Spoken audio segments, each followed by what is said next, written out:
ముందొక మాట వెనకొక మాట మనుషులను గూర్చి తప్పుగా మాట్లాడుకుంటూ, హేళన చేస్తూ, ట్రోల్ చేస్తూ, కామెంట్ చేస్తూ, రాజకీయాలు క్రైస్తవ్యంలో రచిస్తూ, స్టేటస్లను గురించి మాత్రమే మాట్లాడుకొని ఒకే స్టేటస్ కలిగిన వారందరూ ఒక గుంపు అయిపోదాం అని చెప్పి దేవుడు వాడుకునే వ్యక్తులను కూడా గుర్తించలేక స్టేటస్ పిచ్చిబట్టిన వాళ్ళు ఉన్నారు కొందరు. నేను ఎవరి గురించి మాట్లాడట్లా, చెప్తున్నా, ఉంది అలాగా. స్టేటస్ అనేది ఒక గుంపుతో కలుసుంటే వచ్చేది కాదు. ప్రతి మినిస్ట్రీలో కొన్ని సత్యబోధలు ఉన్నాయి, కొన్ని అసత్య బోధలు కూడా ఉన్నాయి. అవగాహన లోపము వలన కొన్ని మార్చుకోలేము. ఎప్పుడైతే అవగాహన కలుగుతుందో అందులోంచి మార్చుకుంటాం. ఫర్ ఎగ్జాంపుల్, ఒక చిన్న ఎగ్జాంపుల్ చెప్తాను. కొందరికి అవగాహన లేకుండా ప్రభు శరీరమును గూర్చి, రక్తమును గూర్చి వాళ్ళు ఏం చేస్తారంటే, ఆయన రాయబడింది రొట్టెనెత్తుకొని కృతజ్ఞతాస్తుతులు చెల్లించి దానిని విరిచి అని రాయబడింది. కానీ కొన్ని చర్చెస్లో బిల్లలు వాడతారు, వేపర్స్. మరి ఆ బుడ్డి వేపర్ నీళ్ళు ఎత్తి ఇలా విరిచి, అది రొట్టెనా అది? మరి ఎందుకు దాన్ని వాడుతున్నారు? అందరూ వాడుతున్నారు కాబట్టి వాడేస్తున్నారు, అలవాటు అయిపోయింది. రెండోది, చపాతి కాదు, రొట్టె అని రాయబడింది. చపాతి కాదు, చపాతి కంటే కూడా 3 అంతలు కొంచెం లావుగా ఉండాలి, అప్పుడు అది విరవడానికి సరిపోతుంది. మన వాళ్ళు అలా కాదు, బిల్లలన్నీ దాంట్లో వేసేసి వీళ్ళ దగ్గర కొంచెం పెద్ద బిల్ల పట్టుకొని దీన్ని విరిచి దాన్ని పంచుతారు. ఆయన విరిచిన దాన్ని తన శిష్యులకు ఇస్తే వీళ్ళు విరిచింది వీళ్ళు తిని అక్కడ ఉన్నది వాళ్ళకు పంచుతారు. ఇది పొరపాటు. వాస్తవానికి వారు ఒక్క రొట్టెను తిని పాయింట్, ఒక పాత్రలోనిది త్రాగిరి. Praise the Lord. మరి ఇది జరుగుతుంది పొరపాటే కదా. ఇలా చెబితే వాళ్ళకు బాధ. మరి మార్చుకోకపోతే రేపు న్యాయపీఠం ముందు సిగ్గుపడాలి కదా. రెండవది, రొట్టెనెత్తుకొని కృతజ్ఞతాస్తుతులు చెల్లించి ఇది మీ కొరకైన నా శరీరం అన్నాడా లేదా? కానీ అనేకులు మనం ఏమంటాం తెలుసా? రొట్టెనెత్తుకొని ఇది క్రీస్తు శరీరమునకు సాదృశ్యము అనే పదం వాడతాం. సాదృశ్యం ఏంటండి? సాదృశ్యమైనది ఇప్పుడు తింటే నిజమైనది అక్కడికి వెళ్ళి కొరుక్కొని తింటావు ఆయన్ని. ఒక్కసారి రొట్టె సంఘమంతా కలిసి ప్రార్థిస్తుండగా ఎత్తినప్పుడు ఇది ఆయన శరీరం అవ్వాలి అని వేడుకున్న తర్వాత నమ్మండి, అది ఆయన శరీరం. మనం ప్రార్థించిన తర్వాత, బ్రతిమాలిన తర్వాత అదేమిటి? ఆయన శరీరం. సంఘ సమక్షంలో అది ఆయన శరీరముగానే మనం నమ్మాలి. శరీరం అయిపోయింది అంతే. ఆయన కూడా రొట్టెనెత్తుకొని కృతజ్ఞతాస్తుతులు చెల్లించి ఏమన్నాడు? ఇది నా శరీరమునకు సాదృశ్యం అన్నాడా, శరీరం అన్నాడా? మరి ఆయన అన్నదే మనం అనొచ్చు కదా. సాదృశ్యం అనే పదం వాడేస్తుంటాం తెలియక, అంతే. అంటే ప్రారంభం నుంచి ఏం వింటామో, ప్రారంభం నుంచి ఏం ఆలోచిస్తామో అదే చేస్తూ ఉండడం మనకు అలవాటు. పెద్దలు ఏం చేస్తే పిల్లలం అదే చేసాం, మనకు తెలియక మాత్రమే ఇది. మరి దేవుడు తెలియజేస్తున్నాడు, లేఖనంలో రాయబడింది. ముందే ముక్కలు చింపేసి గిన్నెలో పెట్టేసి కొందరు ఒక చపాతీని తీసుకొని చింపుతారు. విరవడం కాదు, చింపి ఆ ముక్కలన్నీ పంచుతారు. ముందే ముక్కలు చేయడం కరెక్ట్ కాదు. రొట్టెను ఎత్తబడి అది విరవబడిన తర్వాత ముక్కలుగా వెళ్ళాలి అందరి దగ్గరికి. అది చాలా ముఖ్యం. మరి కొందరు అంటారు, మరి మా సంఘంలో 500 మంది ఉన్నారు, 1000 మంది ఉన్నారు, ఒక్క రొట్టె ఎలా తింటారు అని. నేను దాన్ని చేసి చూపించాను. మా సంఘంలో అంతే మందికి నేను పంచి చూపించాను. యూట్యూబ్లో కూడా దాన్ని అప్లోడ్ చేశాను. యూట్యూబ్లో ఉంది కదా, రైట్. ఒకవేళ ఉంటే దయచేసి దాన్ని డౌన్లోడ్ చేసి స్క్రీన్లో చూపించే వాళ్ళకి ఇవ్వండి. ఆఫ్టర్ మెసేజ్ దాన్ని చూపిద్దాం. మనం చెప్పాను, అది జరిగి తీరాలి. మళ్ళీ నేను అది చేయలేదు ఏమిటని అడగకుండా ఇప్పుడే ప్రారంభిస్తే మంచిది. ఎందుకంటే చాలామంది WCM శిష్యులు ఇక్కడ ఉన్నారు. ఒక మాట చెప్పిన వెంటనే పని జరిగిపోవాలి. Praise the lord. మీరు చూడండి, దాదాపుగా 1000 మంది ఒక్క రొట్టెని ఎలా తిన్నారో మీకు కనబడుతుంది. మేము మా సంఘంలో చేసాం.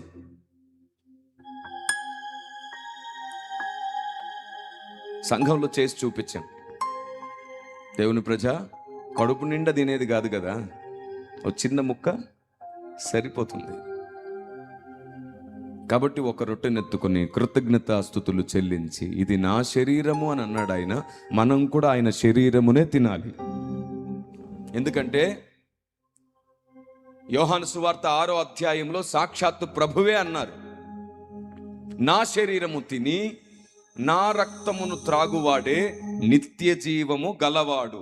మరి శరీరము లాంటిది తిని రక్తము లాంటిది తాగితే నిత్య జీవం ఎప్పుడొచ్చును? నిత్య జీవం లాంటిది వస్తుందేమో అప్పుడు. నిత్య జీవం లాంటిది కావాలా, నిత్య జీవం కావాలా? మరి సున్నైనను పొల్లైనను పోకుండా ఉండమంటే ఏకంగా అర్థాలు మారిస్తే ఎలాగండి? అఫ్కోర్స్ మనం చాలా విషయాల్లో మార్చుకోవాలి. ఇలా మార్చుకోదగినవి అర్థమైనప్పుడు మార్చుకోవడం ప్రారంభించాలి. ఇప్పుడు నేను దీన్ని మార్చుకున్నాను, ఇంకా మార్చుకోవలసినవి చాలా ఉండొచ్చు నాలో. నాకు అర్థమైన కొలది నేను మారాలి, ఎందుకంటే ఆయన అర్థమయ్యేటట్లు చేస్తాడు. Praise the lord. నేను ఒకసారి జన్మ పాపం అనే టాపిక్ మీద అవగాహన సదస్సులో పాల్గొన్నాను. అందులో నాకు ఎదురుగా కూర్చున్న వ్యక్తి జన్మ పాపం లేదు అని అంటే, నేను జన్మ పాపం ఉంది అని చెప్పి మాట్లాడాను. దానికి నేనేమన్నానంటే, జన్మ పాపం అనే పదం అభ్యంతరం అవుతుంది కదా, మనం స్వభావ పాపం అనే దాని గురించి మాట్లాడుకుందాం అన్నాను. స్వభావ పాపం, ఎందుకంటే ప్రతి వ్యక్తి స్వభావం జన్మతహానే, అంటే మనం పుట్టుక నుండే స్వభావంలో శపించబడ్డ ప్రజలం. మీకు తెలుసా, మన రక్తము శపించబడింది, మన శరీరం కూడా శపించబడింది. ఆదాము వలన అనేకులు ఎలాగు పాపులుగా చేయబడిరో అనే మాటకు అర్థం ఏమిటి? మొత్తం మానవ జాతి మొత్తం ఆదాము నందు శపించబడింది, క్రీస్తునందు విమోచించబడింది. Praise the Lord. సో మన అందరము కూడా జన్మతహానే స్వభావ సిద్ధంగా శరీరంలోనే స్వభావం ఉంటుంది. నేను మళ్ళీ చెప్తున్నాను, స్వభావము శరీరంలో నివసిస్తుంది. అయితే దేవుడు ఆత్మను యథార్థవంతులుగా చేశాడు. మనందరి ఆత్మను ఆయన యథార్థంగా చేశాడు. ఆత్మలో కల్మషం లేదు, కానీ శరీరంలో కల్మషం ఉంది. దేవుడు ఆత్మగా మనల్ని సృష్టిస్తున్నప్పుడు ది బెస్ట్గా చేశాడు. ఏ పాపం ఆత్మలో ఉండదు. కానీ ఈ శరీరంలోనికి వచ్చి పాపభూయిష్టమైన శరీరంలో ఆత్మ నివాసం చేస్తుంది. ఆ తర్వాత నుండి ఆత్మకు కల్మషం అంటడం ప్రారంభమవుతుంది. ఎందుకంటే ఈ శరీరము తన క్రియలు తాను చేస్తున్న రోజు నుండి, అంటే పసిపిల్లవాడు కొంచెం పెద్దవాడైన తర్వాత నుండి ఈ శరీరం దాని పని అది చేస్తుంది. అప్పటి నుండి అది ఆత్మకు కూడా కల్మషాన్ని తెచ్చిపెడుతుంది. అందుకే ఆత్మకు కల్మషంను గురించి పేతురు భక్తుడు మాట్లాడతాడు. ఆత్మ కంటిన కల్మషం కూడా కడుక్కోవడానికి క్రీస్తు రక్తము మనకు సహాయపడుతుంది. ఆమేన్. దీని గురించి నేను ఆ రోజు మాట్లాడాను, చాలా ప్రేమగా ఓపికగా వివరించాను. నేను ఎప్పుడు కౌంటర్స్ వేయలేదు, ఆ రోజు పొరపాటున కూడా కౌంటర్స్ వేయలేదు, వివరణ మాత్రమే ఇచ్చాను. దేవుని గొర్రెలు దేవుని స్వరం వింటారు అని. ఒక అద్భుతం జరిగింది. ఏమిటో తెలుసా? చూడండి, నేనేం చెప్తున్నానంటే, మార్పు దేవుడు తన ఆధారాలు ముందు పెడితే మార్చుకునేవారు మార్చుకుంటారు, అంతే. అప్పటి వరకు మొండిగా లేదు కూడదు అని చెప్పి ఆ వ్యక్తితో పాటు, ఆ సహోదరునితో పాటు, నేను పేరు అంటే వేదిక మీద పేరు ఉచ్చరించకూడదు కాబట్టి చెప్తున్నాను, ఆ సహోదరునితో పాటు చాలా మంది ఉన్నారు అక్కడ, చాలా మంది ఉన్నారు. వారు కూడా అలాగే నమ్మేవారు.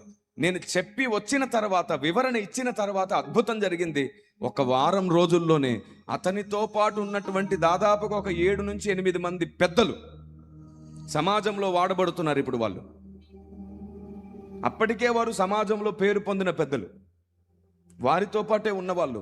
వారం రోజుల తర్వాత ఇది కరెక్టే కదా, స్వభావ పాపం శరీరంలో ఉన్నట్టే కదా అని వారు మార్పులోనికి వచ్చేశారు.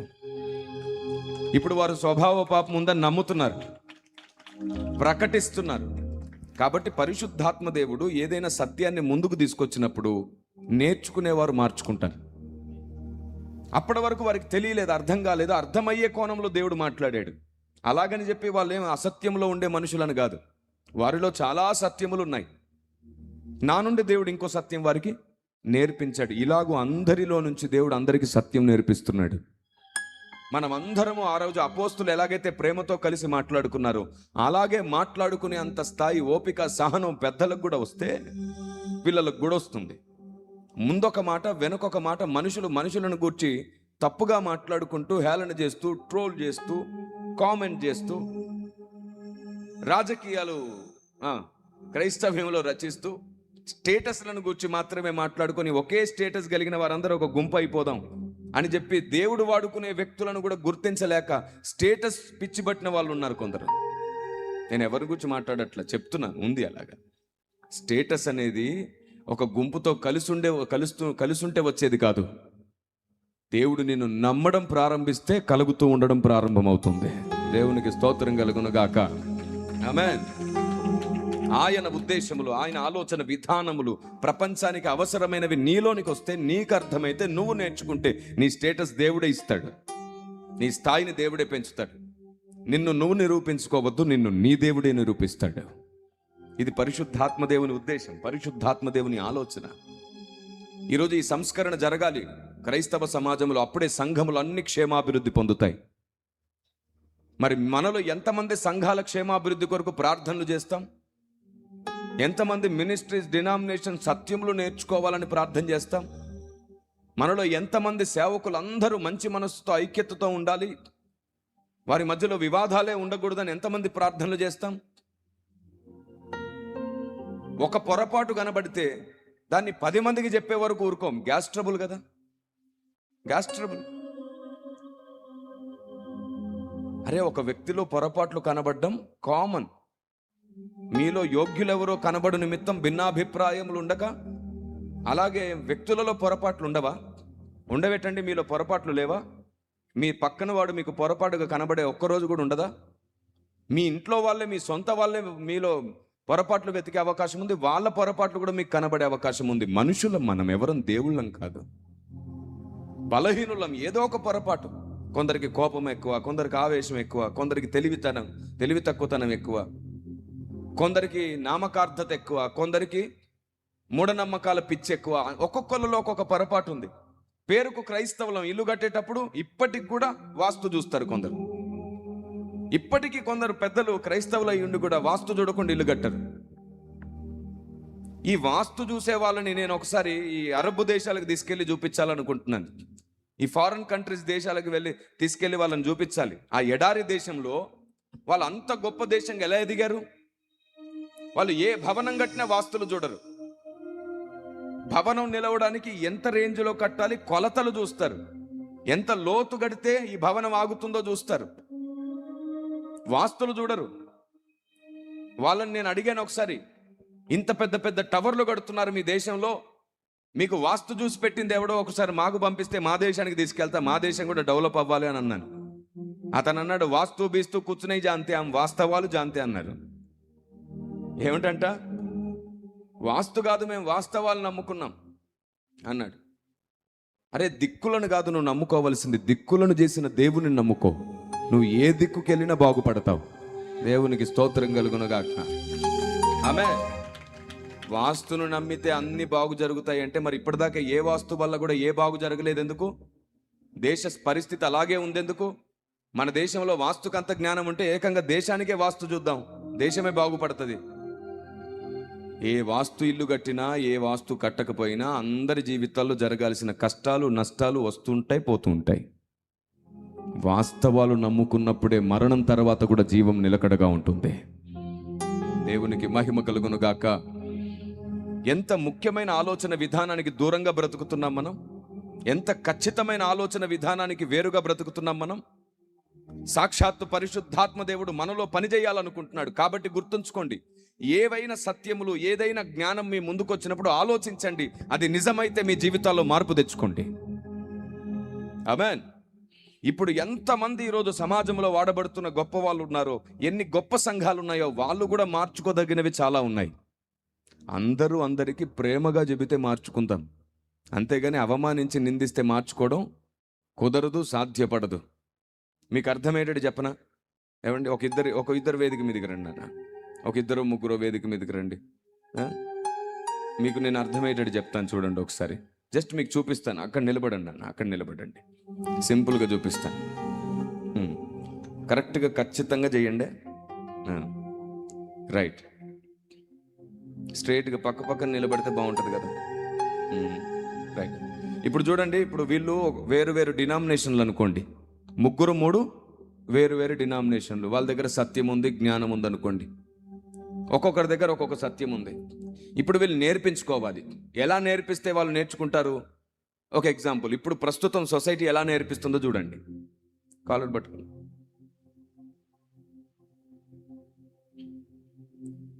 ఇలా నేర్పిస్తే, ఇలా కాలర్ పట్టుకొని, ఏయ్ నాదే సత్యం, నీది అబద్ధం, నువ్వు అబద్ధికుడు, క్రైస్తవ్యానికి పట్టిన చీడ పురుగు, ఇలా మాట్లాడితే వాళ్ళు ఎవరైనా మార్చుకుంటారా? మార్చుకుంటారా? అలా కాకుండా ఇప్పుడు ఇంకోటి చూపించిన ఇలా ప్రేమగా చేతులు పట్టుకొని ఐక్యతతో నేర్పిస్తే నేర్చుకుంటారా? నేర్చుకోరా? ఈరోజు నేర్చుకోకపోయినా మార్చుకోకపోయినా ఒకరోజు వీళ్ళు చెప్పింది కరెక్ట్ అనే ఆలోచన ఆత్మదేవుడు పుట్టిస్తాడు. ఆ రోజైనా మార్పు జరుగుతుంది. Praise the Lord. ఆమేన్. అర్థమైంది కదా? అందుకే సత్యము ప్రేమతోనే చెప్పాలని బైబిల్ చెప్తుంది. ఈరోజు కొందరికి జ్ఞానం ఎక్కువైపోయింది, ఆవేశం ఎక్కువైపోయింది, వాళ్ళు ఏదో ప్రపంచాన్ని ఉద్ధరించేద్దామని తొందరపాటు ఎక్కువైపోయింది.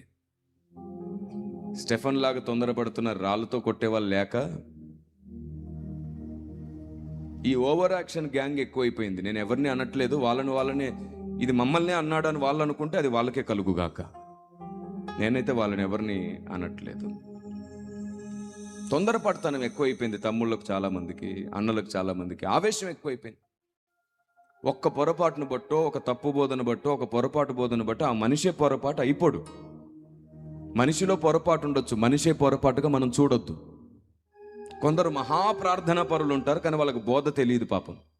వాళ్ళని మీరు చీడ పురుగు అది ఇదని చెప్పి తిట్టడం కంటే కూడా బోధ ప్రేమగా నేర్పించడానికి ట్రై చేసి చూడండి. కొంచెం టైం పట్టొచ్చు, కానీ ఆ మహాప్రార్థనా పరుడు బోధలో సరిచేయబడితే వందల వేల మంది సరిచేయబడతారు. ఇది పరిశుద్ధాత్మ దేవుడు చేస్తున్న పని. దేవునికి స్తోత్రం కలుగునుగాక. ఆయన చెయ్యాలనుకుంటున్న పని. నరుడు తన కోపంతో ఏదో దేవుని నీతిని నెరవేర్చాలనుకుంటున్నాడు. నరుని కోపం దేవుని నీతిని, పాత నిబంధన కాలంలో ఉన్న భక్తుల రోషాన్ని నేను తెచ్చుకోక్కర్లేదు. మీరు పౌలు భక్తుడు అన్నాడు, మీరు నన్ను పోలి నడుచుకోండి అని అన్నాడు. అది చాలు మనకి చివరి దినాల్లో. అర్థమవుతుందా? శద్రకు మేషకు అబేద్నెగోలాగా ఉంటాను, ఫినెహాసు లాగా ఉంటాను, దానియేలు లాగా ఉంటాను, ఆ తర్వాత స్టెఫను లాగా ఉంటాను. వద్దు, నువ్వు అలాగే ఉండక్కర్లా. ఆ కాలానికి ఈ కాలానికి అసలు ఆ సెట్టే అవ్వదు. మనం పౌలును వెంబడిద్దాం, పౌలులాగా ప్రయాణం చేద్దాం. వాళ్ళలాగా ఈటలు పట్టుకోక్కర్లేదు. నాన్ సెన్స్ అదంతా కూడా. ఓపికతో ఎందరినో మార్చొచ్చు, ఎన్నింటినో మార్చొచ్చు. మీరు చెప్పండి, సేవకుడు వేదిక మీద నిలబడి ప్రతి ఆదివారం మాట్లాడుతున్నది దేని కొరకు? సంఘము సంపూర్ణ జ్ఞానము, శక్తి, విధేయత, పరిపూర్ణత పొందడానికా కాదా? కాలంతో పాటు దేవునికి నచ్చినట్లు సిద్ధపడ్డానికా కాదా? మందిరానికి వచ్చే ప్రతి ఒక్కడు 100% పర్ఫెక్ట్గా ఉంటారా? పర్ఫెక్ట్లోనికి వెళ్ళాలని ప్రయత్నిస్తుంటారా? పర్ఫెక్షన్లోనికి వెళ్ళడానికి ప్రయత్నం జరుగుతుంటుంది. అదే భక్తి సాధన, అదే భక్తి సాధన. ఓ పెద్ద ఆయన ఓ కథ చెప్తుంటే నేను విన్నాను. ఏంటో తెలుసా కథ? ఒక రాజుగారి కంట లేక లేక లేక లేక 10 సంవత్సరాల తర్వాత ఒక బిడ్డ పుట్టింది. ఎన్నో మొక్కులు, ఎన్నో విధాల పూజలు, ఎన్నో నోములు నోచాడంట పాపం ఆ రాజుగారు. లేక లేక ఓ కూతురు పుట్టింది. ఈ విషయం రాజుగారికి చెప్పారు. రాజుగారు, మీ సంతానము మంచి అందంగా పుట్టింది, రండి మీకు ఒక అమ్మాయి పుట్టిందంటే ఆనందంలో పరిగెత్తుకొచ్చేసాడు. అమ్మాయో అబ్బాయో, నాకు బిడ్డ కావాలి అనుకున్నాడు. తీరా వచ్చి చూసిన తర్వాత అతని ఆనందం అంతా అరియాశలైపోయాయి. నీరు గారిపోయాడు. ఆశలన్నీ అరియాశలైపోయాయి. నీరు గారిపోయాడు. నెమ్మది లేకుండా పోయింది. ఆయన ముఖమంతా బాధగా మారిపోయింది. చూస్తున్నాడు, బాధపడుతున్నాడు, చూస్తున్నాడు, బాధపడుతున్నాడు. రాజవైద్యులు అడిగారు, రాజుగారు ఏంటి మీరు అంతగా చింతిస్తున్నారంటే, ఏంటి మీరు నాకు గొప్పగా అందమైన కూతురు పుట్టిందన్నారు, ఎక్కడుంది అందం అన్నాడు. వాళ్ళు వచ్చి చూశారు. చాలా బుద్దుగా, అందంగా, తెల్లగా నిగనిగలాడిపోతుంది బిడ్డ. చాలా చక్కగా కళ్ళు మూసుకొని ఉంది. అరే ఇంత అందంగా ఉంది, ఎక్కడ కనబడుతుంది అందం? ఆ కాళ్ళు చూడండి వంకరగా ఉన్నాయి అన్నాడు. ఆ నోట్లో పండ్లు లేవు చూడండి అంటున్నాడు. ఆ జుట్టు చూడండి ఇంతే ఉంది అంటున్నాడు. పిలిస్తే పలకట్లేదు అంటున్నాడు. వీడికి ఇప్పుడే జడ కావాలంట, ఆవిడ లేచి నిలబడాలంట. మీరు చెప్పండి, అవుతుందా? బిడ్డ పుట్టగానే అలా జరుగుతుందా? రాజవైద్యులు అన్నారు, రాజుగారు బిడ్డ పుట్టినప్పుడు ఇలాగే కదండి. నో, నా బిడ్డ ప్రత్యేకంగా పుట్టాలి. మూర్ఖుడు అన్నమాట వీడు. అప్పుడు వెంటనే రాజవైద్యులకు ఆలోచన వచ్చేసి ఏమన్నారంటే తెలుసా? రాజుగారు పొరపాటు అయిపోయింది, మీకు ఒక విషయం చెప్పాలి. ఈ బిడ్డకు ఒక చిన్న సమస్య ఉంది, ఒక చిన్న అనారోగ్యం ఉంది, అందుకే ఇలా ఉంది. ఏం లేదు సార్ రాజుగారు, ఒక 12 సంవత్సరాలు. ఎన్ని సంవత్సరాలు? 12 సంవత్సరాలు. సంవత్సరానికి ఒక్కసారే పూసే ఒక పువ్వు ఉంటుంది హిమాలయాల్లో, దాన్ని తెప్పించాలి. 12 పువ్వులు నూరి 12 రోజులు, సంవత్సరానికి 12 రోజులు ఆమెకి ఇవ్వాలి. అలా 12 సంవత్సరాలు గడిచిపోయిన తర్వాత 12 పువ్వులు ఆమెకు నూరి పోసిన తర్వాత అందమైన జుట్టు వస్తుంది, లేచి నడిచి పరిగెత్తుకొస్తుంది, నోటి నిండా పండ్లు వస్తాయి. మీరు అనుకున్నట్టుగా గొప్పగా మీ కూతురు కనబడుతుందంటే శభాష్, పరిష్కారం ఉందా, అయితే తీసుకోండి అని చెప్పేసి వాళ్ళకు వజ్రాలు, బంగారము, రథాలు అన్నీ ఇచ్చేసి, వాళ్ళు హిమాలయాలకు వెళ్ళి తీసుకురావడానికి కావలసినంత డబ్బు ఇచ్చేసి వాళ్ళకి ఇచ్చేస్తే వాళ్ళు ముసి నవ్వులు నవ్వుకుండా ఇంటికి వెళ్ళిపోయారు డబ్బు తీసుకొని. రాజవైద్యులు వాళ్ళు ఏ హిమాలయానికి వెళ్ళలేదు, ఎక్కడికి వెళ్ళలేదు. బిడ్డను తీసుకెళ్ళిపోయి 12 సంవత్సరాల పాటు గొప్ప సంరక్షణలో పెంచి మంచి భోజనం పెట్టి మంచి బుద్ధి చెప్పి చూసుకున్నారు, అంతే. ఏ మందు పోయలేదు. మీరు చెప్పండి, 12 సంవత్సరాల తర్వాత బిడ్డ ఎలా ఉంటుంది? పండ్లు రావా, జుట్టు రాదా, అందంగా లేచి నిలబడదా, చక్కగా పరిగెత్తే బిడ్డ అవ్వదా? కాలంతో పాటే ఆ బిడ్డ ఎదుగుతుంది. ఆత్మీయ జీవితం కూడా అంతే. బాప్తిసం తీసుకోగానే నువ్వు దేవదూతం అయిపోవు. అప్పటికి నీ శరీర స్వభావం నిన్ను ఏలుతుంది, డిస్టర్బ్ చేస్తుంది. నీ అలవాటుగా ఉన్న నీ మనస్సులోని స్వభావం నిన్ను ఇబ్బంది పెడుతూ ఉంటుంది. సహవాసంలో ఉంటుండగా ఆత్మదేవుడు నిన్ను చెక్కుతూ మారుస్తూ ఉంటాడు. ఒకరోజు నువ్వు పర్ఫెక్ట్ అవుతావు. క్రీస్తునకు కలిగిన సంపూర్ణతకు సమానమైన సంపూర్ణత, ఓపికతో జరిగే పని ఆత్మీయ జీవితంలో. ఆమేన్. బైబిల్ గ్రంథంలో మనం చూస్తే గొప్ప గొప్ప ప్రవక్తలు నేల రాలిపోయారు, అవునా కాదా? మహాభక్తులు సాతాను వల్ల పడిపోయారు కింద. పడిన వాడిని లేపడానికి ప్రయత్నించు, దేవుని రాజ్యంలో ఇంకా గొప్ప పని జరుగుతుంది. అధిక నీతిమంతులు తయారయ్యారేంటో సమాజంలో. పడినవాడు కొంచెం పడితే వీడు మొత్తం పడేస్తున్నాడు వాడిని. మనుషుల్లో ఏ వింత జరగట్లా, ఎప్పుడున్నదే జరుగుతుంది. మనమే అందరినీ అన్ని కోణాల్లో అర్థం చేసుకొని మార్చుకోవాలి. మీ చెల్లి ఏదైనా పొరపాటు చేస్తే, ఏదైనా తప్పు చేస్తే నువ్వు వీధుల్లోకి తీసుకొచ్చి అవమానిస్తావా నీ చెల్లిని? మీ తమ్ముడు అలాంటి పొరపాటు చేస్తే, మీ అన్న అలాంటి పొరపాటు చేస్తే అవమానిస్తావా? మీ స్నేహితులు ఏమైనా పొరపాటు చేస్తే అవమానిస్తావా? ఏం చేస్తారు? 4 గోడల మధ్యలోకి తీసుకెళ్ళి బుద్ధి చెప్పి సరిచేసి ఆ తర్వాత గొప్ప చేసి నిలబెడతారు, అవునా కాదా? మరి నీ తోటివారు, నీ వారి పట్ల ఉన్న న్యాయమైన ఆలోచన, నీ ఇంటి గురించి అంత గొప్పగా అంత సహనంగా ఆలోచించే నీ ఆలోచన దేవుని ఇల్లు కదా ఇది. దేవుని ఇల్లు కదా ఇది. ఒక వ్యక్తిని అవమానించి మాట్లాడడం మాని సవరణ చేయడం కోసం మాట్లాడండి. కేవలం సబ్జెక్ట్ని టార్గెట్ చేయండి. సత్యమేదో అనేకులు తెలుసుకొని మార్చుకునేవారు మార్చుకుంటారు. ఇప్పుడు నేను ప్రభు భోజనం గురించి చెప్పాను. ఎవరి గురించి అయినా మాట్లాడి చెప్పానా? సబ్జెక్టే చెప్పానా? ప్రభు భోజనం ఎందుకు తీసుకోవాలి చెప్పండి? ప్రభు భోజనం ఎందుకు తీసుకోవాలి? కొందరు గర్భఫలం కోసం తీసుకుంటారు, తప్పుడు విధానం. కొందరు భర్తలు మారాలని, తాగుబోతు భర్తలు మారాలని వాళ్ళకి ఇప్పిస్తారు, తప్పుడు విధానం. కొందరు ఆశీర్వాదం అని భావించి తింటారు, తప్పుడు విధానం. నేను క్రైస్తవుని కాబట్టి తినాలి, ఇది ఆచారం అని తింటారు, తప్పుడు విధానం. ప్రభు భోజనం ఎందుకు తినాలంటే అభిషేకం వస్తుందని తింటారు, తప్పుడు విధానం.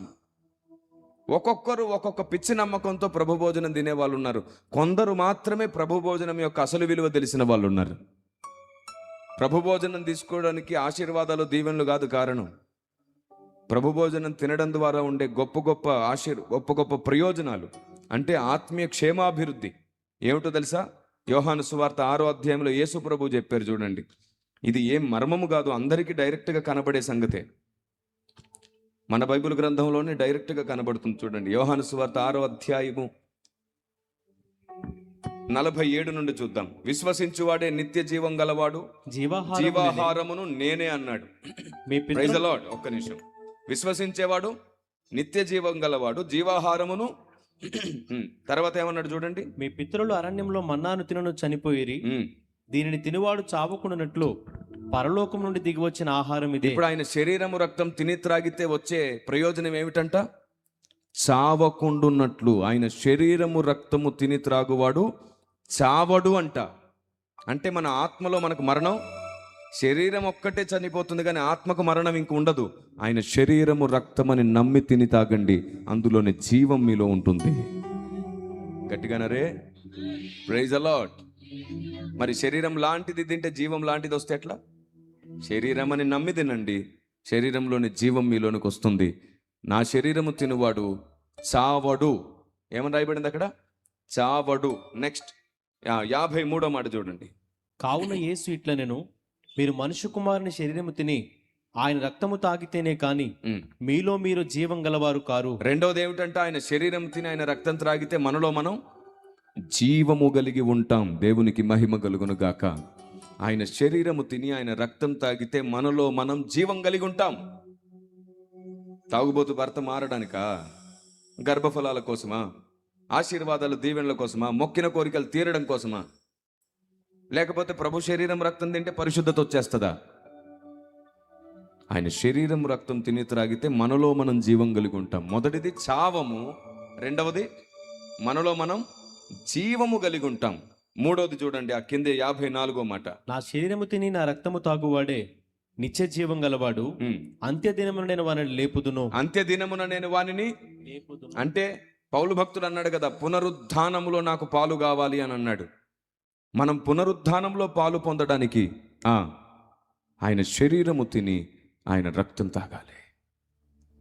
మొదటిది ఏమిటి? చావము. ఆత్మలో మనకు మరణం ఉండదు. గమనిస్తున్నారా? రెండవది ఏమిటి? మనలో మనం జీవము కలిగి ఉంటాం. మూడవది ఏమిటి? అంత్య దినమున లేపబడతాం. దేవునికి స్తోత్రం కలుగును గాక. అంత్య దినమున అంటే తినువారు అంటారు ఏంటండి? అంత్య దినమున పునరుద్ధానంలో లేపబడతాం. ఇది మూడవది. నాలుగో సంగతి కూడా చూడండి, ఆ కింద ఉంటుంది 55 నుండి. నా శరీరము నిజమైన ఆహారమును నా రక్తము నిజమైన పానమునై ఉన్నది. నా శరీరము తిని నా రక్తము తాగువాడు నా యందును నేను వాని యందును నిలిచి ఉందుము. ఏమిటంట? ఆయన శరీరము తిని ఆయన రక్తము త్రాగితే మన యందు ఆయన ఉంటాడంట, ఆయన యందు. Praise the lord. ఎన్నిసార్లు మనం వినుంటాం దేవుని యందు మనం ఉండాలి, మన యందు దేవుడు ఉండాలని. కానీ ఆయన శరీరం రక్తం తిని త్రాగుట వలన అది సాధ్యం కాబోతుంది. అసలు మనం ఇవన్నీ నమ్మి తిన్నామా? ఇన్నాళ్ళు ఇవ్వగానే కళ్ళకద్దుకొని ప్రార్థన చేసుకుని తినేసావు. ఇవేవి నమ్మకుండా పైగా అది ఆయన శరీరమునకు సాదృశ్యం అని తింటే ఏం లాభం వచ్చింది? ఇన్నాళ్ళు నామకార్థం అయిపోయింది, ప్రయోజనం లేకుండా పోయింది. చూడండి ఆ తర్వాత ఇంకో మాట, జీవము గల తండ్రి 57వ మాట. జీవము గల తండ్రి నన్ను పంపెను గనుక నేను తండ్రి మూలంగా జీవించుచున్నట్టే నేను తండ్రి మూలముగా జీవించున్నట్లే నన్ను తినువాడును నా మూలముగా జీవించును. నన్ను తినువాడు నా మూలముగా జీవించును. దేవునికి స్తోత్రం. కాబట్టి ఆయన శరీరం రక్తం తిని త్రాగితే ఆయన మూలముగా జీవిస్తాం. ఆయన శరీరం రక్తం తిని త్రాగితే ఆయన మూలముగా జీవిస్తాం. ఇప్పుడు చెప్పండి, మీరు ఇన్నాళ్ళు ఆయన శరీరం రక్తము ఈ నమ్మకంతోనే తిని తాగారా? Yes or no? ఇలాగా చూసారా ఎంత పెద్ద నష్టం జరిగింది ఇన్నాళ్ళు మీకు? నమ్మకం లేకుండా ఏదైనా చేస్తే దాంట్లో దేవుని ప్రమేయం ఏమీ ఉండదు. మనం నమ్మి చేసినప్పుడే ఆయన పని చేయడం ప్రారంభిస్తాడు. నీ నమ్మిక చొప్పున నీకు జరుగుతుంది. ఏది ఎందుకు చేస్తున్నామో తెలియకుండా చేయడం మూర్ఖత్వం అయిపోతుంది, తెలివి తక్కువతనం అయిపోతుంది. అంతెందుకండి, ఇంకో విషయం చెప్పిన, మనం కుడి చేత్తో ఇస్తే ఎడమ చేతికి, కానీ దేవుని సేవకి ఇచ్చి చదివించుకునే వాళ్ళు ఎంతమంది లేరు? మరి మీరేం చేస్తారో నాకు తెలియదు, కానీ అది కానుకైనా దానమైనా కుడి చేత్తో ఇస్తే ఎడమ చేతికి తెలియకూడదు. దేవుడు చెప్పాలి అవసరమైతే దాని గురించి. ఆమేన్. మీరిచ్చేవి మీకు చదవక్కర్లా. లెక్కలు చూసుకునే వ్యక్తులు బుక్కులో రాసుకుంటే సరిపోయింది నమ్మకం కోసం. అంతేగాని పలాను వాళ్ళు 100 ఇచ్చాను, 1000 ఇచ్చాను, 500 ఇచ్చాను, 60 రూపాయలు ఇచ్చాను, 40 రూపాయలు ఇచ్చాను అంటే వాడు అరే చూసారా నేను ఇచ్చానని వాడు కాలర్ ఎగరేసుకుని ఏం సాధిస్తారు? ఏ మనుషుల ముందు గొప్పల కోసం ఇవన్నీ, కానీ మార్చుకోరు. మీకు తెలుసా, మనుషుల ముందు ఆనవాయితీ కొనసాగించే ప్రయత్నం చేస్తున్నవేమో, దేవుని ముందు తలదించుకునే రోజు కూడా ఒకటి వస్తుంది. లోక మర్యాదను అనుసరించడం మానమని చెబితే లోకాన్నే వెంబడిస్తున్నటువంటి మన విధానాన్ని దేవుడు చూస్తున్నాడు. ఇలా ఎన్నో విషయాలు మనం మార్చుకోదగినవి ఉన్నాయి. అవి నిరూపించబడినప్పుడు మనం ముందుకు వచ్చినప్పుడు తప్పకుండా వాటిని మనం అంగీకరించే వాళ్ళు కూడా ఉంటారు. ఆయన తన దాసులను సరిగ్గా వాడుకొని సమయోచితంగా మాట్లాడి సంస్కరణ చేయడం ప్రారంభిస్తాడు. ఈ భూమి మీద సంస్కరణ చేయాలి అంటే అందరికీ అన్ని విషయాలు అర్థమయ్యేటట్లు చెప్పాలి. ఆవేశపడేటట్లు, కోపానికి వచ్చేటట్లు కాదు మాట్లాడాల్సింది. ఏమండి, హిందీలో ఇంగ్లీష్లో ఇష్టం వచ్చినట్టు తిడితే కాదు జరిగేది.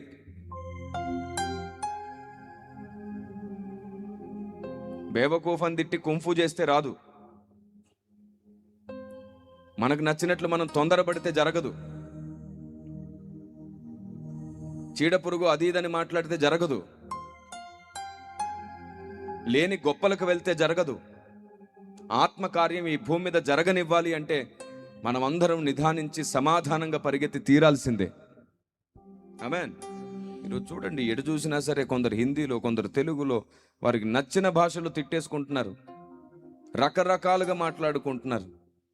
హేళన చేసి నవ్వుకోవడానిక? ఆత్మదేవుడు హృదయంలో బాధపడుతున్నాడు. వద్దు. అనవసరమైన వ్యంగ్యము ఆత్మదేవుని కార్యాన్ని తృణీకరించే ప్రమాదం అది. ఆత్మీయ స్థితి పైకి ఎదుగుతున్న కొలది అనుదిన మార్పు అనేది దేవుడు కోరుకుంటాడు. నేను మార్చుకోవలసినవి, మీరు మార్చుకోవలసినవి ఈ భూమి మీద ఊపిరుండగానే, బ్రతుకుండగానే మనం మార్చుకుంటూ ఎదుగుదాం. ఆమేన్. ప్రతిరోజు నేర్చుకోండి, ప్రతిరోజు మార్చుకోండి. మీరు గొప్ప భక్తులు అయిపోతారు, గొప్ప భక్తులు అవుతారు.